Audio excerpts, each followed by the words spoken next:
Assalamualaikum warahmatullahi wabarakatuh. Hi dear students, how are you? I hope you will be fine. Students आज है unit number 4 में lecture number 4 और आज के content से अनवेटेड इंडेक्स नंबर पर कंपोजिट इंडेक्स नंबर। इससे पहले हमने लेक्चर नंबर 3 में अनवेटेड इंडेक्स नंबर पर सिंपल इंडेक्स नंबर को डिस्कस किया है, ठीक है। लेकिन इस लेक्चर में हम अनवेटेड इंडेक्स नंबर पर कंपोजिट यानी जब हमारे पास एक से ज़्यादा वेरिएबल आ जाए यानी एक ग्रुप ऑफ वेरिएबल आ जाए, ठीक है, और उसके लिए हम इंडेक्स नंबर को कैलकुलेट करते हैं। तो हम दो मेथड से हम इसको कैलकुलेट कर सकते हैं। एक है simple aggregative price index number और दूसरा है simple average of price relative index number, ठीक है। यानी आज के इस लेक्चर में आप ये सीखेंगे कि अनवेटेड इंडेक्स नंबर पर कंपोजिट इंडेक्स नंबर, यानी जब हमारे पास अनवेटेड इंडेक्स नंबर हो और इसमें कंपोजिट इंडेक्स नंबर का मेथड हो, तो इस कंपोजिट इंडेक्स नंबर को simple aggregative price index number और simple average of price relative index number की मदद से कैसे कैलकुलेट करते हैं, आज के लेक्चर में आप ये सीखेंगे। लेकिन आपने इस लेक्चर के आखिर तक हमारे साथ रहना है।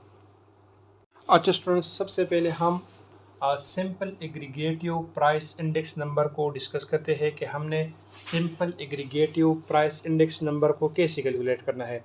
इसके लिए आपने ये फार्मूला याद रखना है, P naught N is equal to summation P N divide by summation P naught multiply by 100। यानी जब भी आप सिंपल एग्रीगेटिव इंडेक्स नंबर पर प्राइस फाइंड करेंगे तो ये फार्मूला है, और जब क्वांटिटी के लिए फाइंड करेंगे यानी सिंपल एग्रीगेटिव पर क्वांटिटी इंडेक्स नंबर, ठीक है, तो इसके लिए फार्मूला है Q naught N is equal to summation Q N divide by summation Q naught multiply by 100। आइए अब हम एक एग्जांपल के through simple aggregative price index number को कैलकुलेट करते हैं, इसको समझते हैं कि हम simple aggregative price index number को कैसे कैलकुलेट करेंगे, ठीक है। ये एक एग्जांपल है। एग्जांपल कुछ तरह है, compute simple aggregative price index number for the year 1968 based on 1967। यानी यहाँ पर कहते हैं कि आपने simple aggregative price index number को कैलकुलेट करना है। किस ईयर के लिए? 1968 के लिए। और 1967 जो है आपने बेस ईयर लेना है। तो यहाँ पर आप देखिए ये हमारे पास मुख्तलिफ कम्युनिटीज़ है, ये इसकी यूनिट्स है, ठीक है, और ये है 1967 यानी इन कम्युनिटीज़ की प्राइस 1967 में और इन कम्युनिटीज़ की प्राइस 1968 में ये है, ठीक है। सबसे पहले आपने क्या करना है, सबसे पहले आपने पी एन और पी नाट लेना है, यानी पी एन आपने कौन सा लेना है और पी नाट आपने कौन सा लेना है। तो जो ईयर करंट ईयर है वो आपने पी एन लेना है। यहाँ पर कहते हैं कि आप किसके लिए simple aggregative price index number find करें, 1968 के लिए। तो ये 1968 आपने लेना है पी एन, ठीक है। और यहाँ पर ये कहते हैं कि 1967 आपने बेस ईयर लेना है, ठीक है। तो बेस पीरियड आपने अपने पी नाट से डिनोट करना है, तो यहाँ पर आप पी नाट लेंगे। ये हमारे पास क्या है, पी एन, और ये है पी नाट। तो अब आप क्या करेंगे, यहाँ पर ये फार्मूला आप लिखेंगे summation P N divide by summation P naught multiply by 100। सबसे पहले आपने पी एन को ऐड करना है, इसका समेशन लेना है, यानी इन वैल्यूज़ को आपने ऐड करना है। ये प्राइसेस जो है ये आपने ऐड करने हैं, इसका समेशन निकालना है, तो ये वैल्यू आ जाएगी, ठीक है। और फिर है समेशन पी नाट, यानी पी नाट का आपने समेशन निकालना है, पी नाट को आपने सम करना है, यानी इन वैल्यूज़ को आपने सम करना है, ठीक है। ये हमारे पास क्या है, पी नाट है, तो इन वैल्यूज़ को आपने सम करना है, तो ये वैल्यू आ जाएगी, ठीक है। तो ये हमारे पास क्या है, समेशन पी एन है और ये समेशन पी नाट है। तो अब इन वैल्यूज़ को यहाँ पर पुट करेंगे, समेशन पी एन की जगह ये वैल्यू हम यहाँ पुट करेंगे, ठीक है, और समेशन पी नाट की जगह ये वैल्यू यहाँ पर पुट करेंगे मल्टीप्लाई बाय 100, ठीक है। और जब हम इसकी कैलकुलेशन करते हैं यानी इसको इस पर डिवाइड करते हैं और 100 में मल्टीप्लाई करेंगे तो ये वैल्यू आ जाएगी, ठीक है। फिर आपने क्या करना है, फिर आपने इसको 100 के साथ कंपेयर करना है। ये हमारे पास क्या है, ये है 95.7। तो यहाँ पर आपने इस तरह करना है, 100 के साथ कंपेयर करना है। आपने यहाँ पर देखना है, अगर यहाँ पर वैल्यू 100 से बिलो हो तो आपने क्या करना है, इसी वैल्यू को आपने 100 से माइनस करना है, यानी 95.7 को आपने माइनस करना है, तो इसे आता है 4.3। ठीक है, तो इसका मतलब ये है कि 4.3%, यानी 4.3% 1968 में बनिस्बत 1967 के डिक्रीज हुई है। प्राइसेस क्या हो गई है, डिक्रीज हो गई है।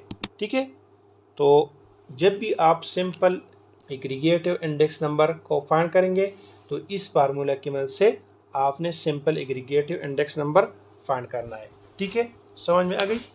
अच्छा स्टूडेंट्स, नेक्स्ट मेथड है simple average of relative price index number. यहाँ पर अगर आप देखें, यहाँ पर 2 वर्ड्स यूज हुए हैं, एक है एवरेज और दूसरा है रिलेटिव प्राइस। ठीक है, यानी इस मेथड में हमने एक एवरेज को यूज करना है, यानी एवरेज को निकालना है, मुख्तलिफ एवरेज निकालने हैं, और दूसरा है रिलेटिव प्राइस। ठीक है, तो एवरेजेस जो है इस मेथड में मीन, मीडियन और ज्योमेट्रिक मीन ये आप यूज कर सकते हैं। एज ए एवरेज आप मीन, मीडियन और ज्योमेट्रिक मीन यूज कर सकते हैं। ठीक है, और रिलेटिव प्राइस का मतलब है, हम पिछले लेक्चर में इसको डिस्कस कर चुके हैं कि प्राइस रिलेटिव क्या है। प्राइस रिलेटिव का फार्मूला है Pn divide by P0 multiply by 100, यानी आपने ये फार्मूला इस मेथड में यूज करना है। यानी इस मेथड में आपने 2 चीज़ याद करने हैं, एक है प्राइस रिलेटिव यानी रिलेटिव प्राइस आपने कैलकुलेट करना है, और दूसरा आपने इसमें एवरेजेस कैलकुलेट करने हैं। ठीक है, अब हम एक क्वेश्चन करते हैं और ये सीखते हैं कि हम कैसे simple average of relative price index number को कैलकुलेट करते हैं। तो ये हमारे पास एग्जांपल है। एग्जांपल कुछ इस तरह है, find index number for 2011, 2012 and 2013 and 2010 is a base and use mean and median as a average. यहाँ पर कहते हैं कि आपने 2011, 2012 और 2013 के लिए इंडेक्स नंबर कैलकुलेट करना है, फाइंड करना है। ठीक है, और 2010 आपने बेस पीरियड या बेस ईयर यूज करना है, और साथ ही यहाँ पर मीन और median as a averages use करने हैं। ठीक है, तो ये हमारे पास डेटा है। चून के जगह की कमी की वजह से मैंने ऐसा किया है कि डेटा भी लिया है और इसी में मैंने सॉल्यूशन भी की है। ठीक है, तो ये हमारे पास 2010 है, ये इसकी डेटा है। ये 2011 है, ये इसकी प्राइसेस है। ठीक है, ये 2012 है, ये इसकी प्राइसेस है, और ये 2013 है, ये इसकी प्राइसेस है। तो ये हमारे पास क्या है, एक क्वेश्चन है। तो जब हम सॉल्यूशन की तरफ आते हैं, तो सॉल्यूशन में सबसे पहले हमने क्या करना है, हमने रिलेटिव प्राइस को कैलकुलेट करना है। ठीक है, अब सबसे पहले हमने 2010 के लिए प्राइस रिलेटिव को फाइंड करना है।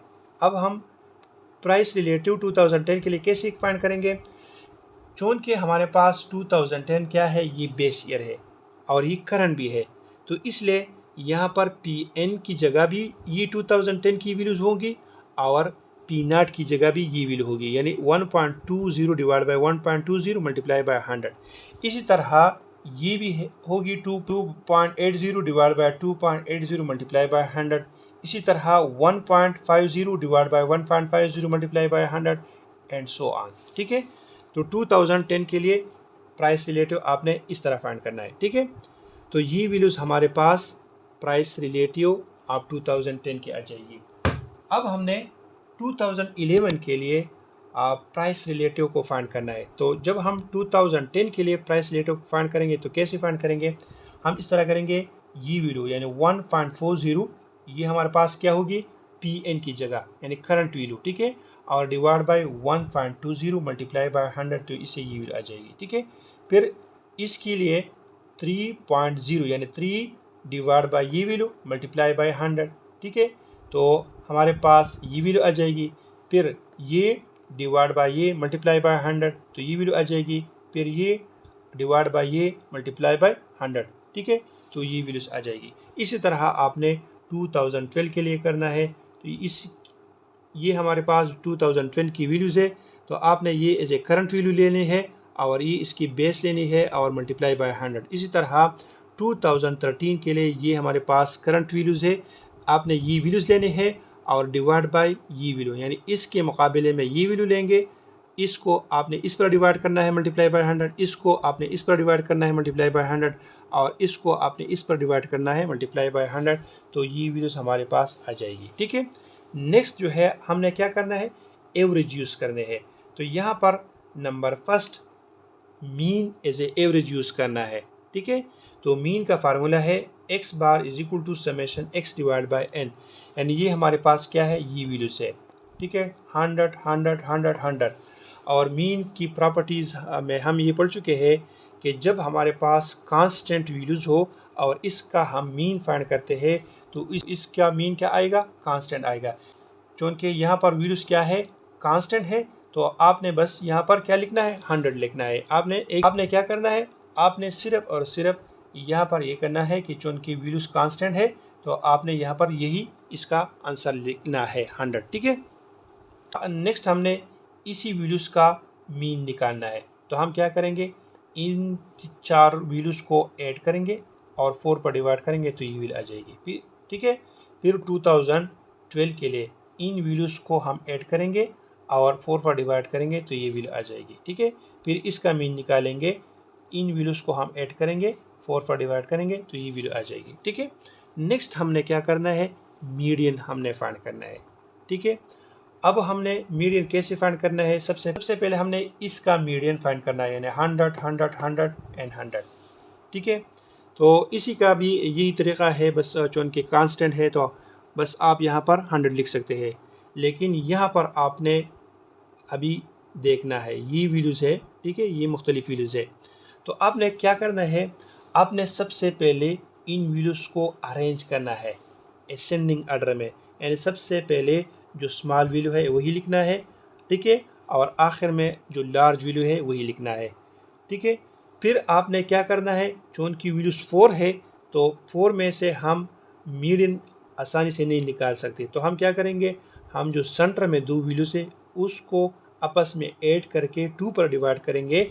ठीक है, तो इससे जो वैल्यू आएगी वो हमारे पास क्या होगी, मीडियन होगी। ठीक है, इसी तरह इनको भी आपने सबसे पहले अरेंज करना है असेंडिंग ऑर्डर में, फिर जो वैल्यूज़ 2 वैल्यूज़ सेंटर में आती है इनको आपस में ऐड करना है और 2 पर डिवाइड करना है तो ये मीडियन आ जाएगा। ठीक है, इसी तरह इसको भी सबसे पहले आपने अरेंज करना है और फिर जो सेंटर में वैल्यू होगी उन दोनों को आपस में ऐड करना है और 2 पर डिवाइड करना है तो ये वैल्यू आ जाएगी। ठीक है, तो ये सारी वैल्यूज़ हमारे पास क्या आ गई, मीन, और ये सारी वैल्यूज़ हमारे पास मीडियन आ गई। ठीक है, समझ में आ गई। तो ये था आज का लेक्चर, जिसमें आपने ये सीखा कि जब हमारे पास कंपोजिट केस हो और उसके लिए हमने अनवेटेड इंडेक्स नंबर को कैसे फाइंड करना है। ठीक है, अनवेटेड इंडेक्स नंबर को यहाँ पर 2 तरीक़ों से आपने ये सीख लिया कि हम फाइंड कर सकते हैं। एक है सिंपल एग्रीगेटिव मेथड और दूसरा है simple average of relative method. ठीक है, तो उम्मीद है आपके समझ में आज का लेक्चर आया होगा। इंशाल्लाह नेक्स्ट लेक्चर में फिर मुलाकात होगी, तब तक के लिए अल्लाह हाफ़िज़।